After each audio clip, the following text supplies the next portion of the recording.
The A7R4 was already announced, but we still pretty much don't know anything about the A7S III.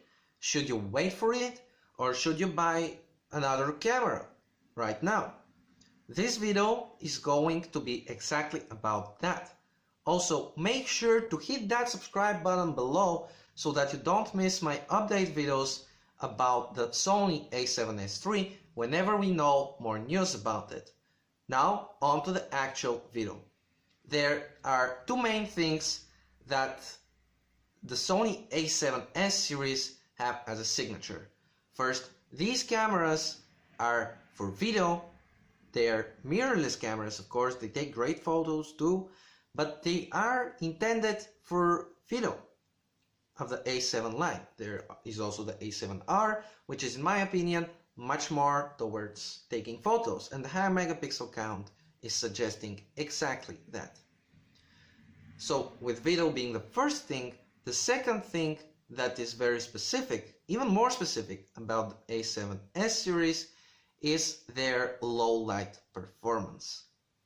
If you just need a camera for video that is made by Sony, or in fact even other manufacturers, they have great choices, you don't need to wait for the A7S III. Of course you can. It's going to be it's going to be an amazing camera most likely. I cannot guarantee, but it's probably going to be amazing, knowing how good the A7S II is. But if you just want to record good quality video, even something like the A6400 is going to be more than enough for most purposes. And Canon and especially Panasonic also have some great cameras at these price ranges. But when it comes to low light performance, there is nothing that quite gets to the level of an A7S camera.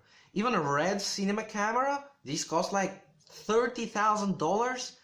These have worse low light performance than a Sony A7S series camera.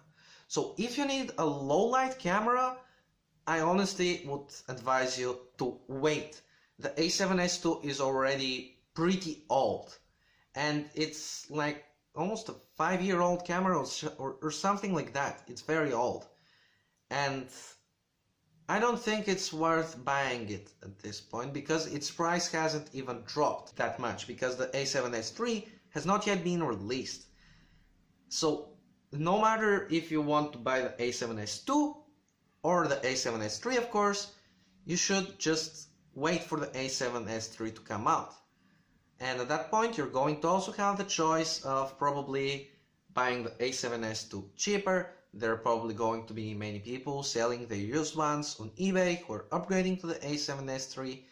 And of course, waiting for reviews, all of that, it's a good idea, and I strongly suggest doing it because it's probably going to be a great camera, as I said, but you never know, it might be a flop.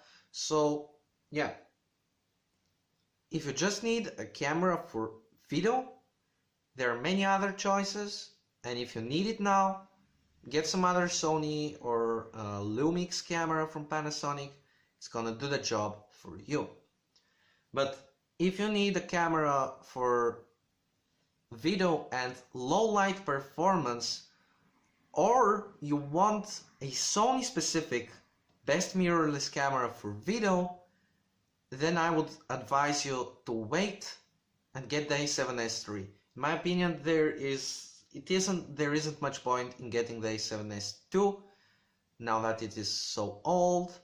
And even though we don't know the release date of the A7S III, it's probably not going to be more than half a year from now or something like that. It's a time that you can certainly wait. And if you do have any other questions regarding this topic, make sure to ask them down in the comments, and I will make sure to read all of them. And again, also click that subscribe button. Thanks again for watching. Have a wonderful day, and bye bye.